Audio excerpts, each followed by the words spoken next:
अगर आपको किसी पॉलिटिकल पार्टी को अपोज करना है तो बेशक कीजिए, लेकिन जब आपकी रूलिंग पार्टी के लिए नफरत देश के लिए नफरत में कन्वर्ट होती है तो फिर ये एक बड़ी प्रॉब्लम है। द ग्रेट निकोबार प्रोजेक्ट में हमें ये साफ साफ दिखाई देता है। इन्वायरमेंटल हजार्ड के नाम पर देश के लिए इंपॉर्टेंट प्रोजेक्ट रोकने की कोशिश हो रही है, लेकिन ये प्रोजेक्ट इंपॉर्टेंट क्यों है? चलिए समझते हैं 5 पॉइंट्स में।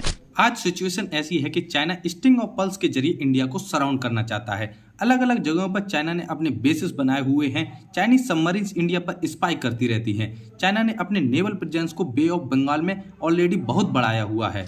इंडियन नेवी ने आइडेंटिफाई किया कि स्टेट ऑफ मलक्का एक ग्लोबल स्ट्रेटेजिक चोक पॉइंट हो सकता है। बात किसी पॉलिटिकल पार्टी की मत मानिए, लेकिन इंडियन नेवी की तो मानिए। इकोनॉमिक सिक्योरिटी देश की सिक्योरिटी होती है। आपको सुनकर विश्वास नहीं होगा, लेकिन आज भी इंडिया का 75% ट्रांसशिपमेंट कार्गो कोलंबो और सिंगापुर से आता है, और इसी वजह से हमारे ट्रेडर्स छोटा मोटा नहीं बल्कि 1500 करोड़ का एडिशनल खर्चा करते हैं। स्टेट ऑफ मलक्का इतना इंपॉर्टेंट है कि चाइना के प्रेसिडेंट खुद इसे मलक्का डायलेमा कहते हैं, और चाइना की लाख कोशिशों के बावजूद भी 20 सालों में चाइना इसका अल्टरनेटिव नहीं ढूंढ पाया। आज अमेरिका इंडोनेशिया के साथ बातें कर रहा है कि चाइना को कैसे आइसोलेट करें। स्टेट ऑफ मलक्का की एंट्री पॉइंट हमारे एक्सक्लूसिव इकोनॉमिक जोन से होकर गुजरती है, लेकिन अगर एंट्री पर इंफ्रास्ट्रक्चर ही नहीं होगा तो हम हमारे कंट्रोल को कैसे इन्फोर्स करेंगे? अगर आप जियोपॉलिटिक्स को 1% भी समझते हैं तो आप ये समझ जाएंगे कि इतना बड़ा एडवांटेज खोना इंडिया अफोर्ड नहीं कर सकता।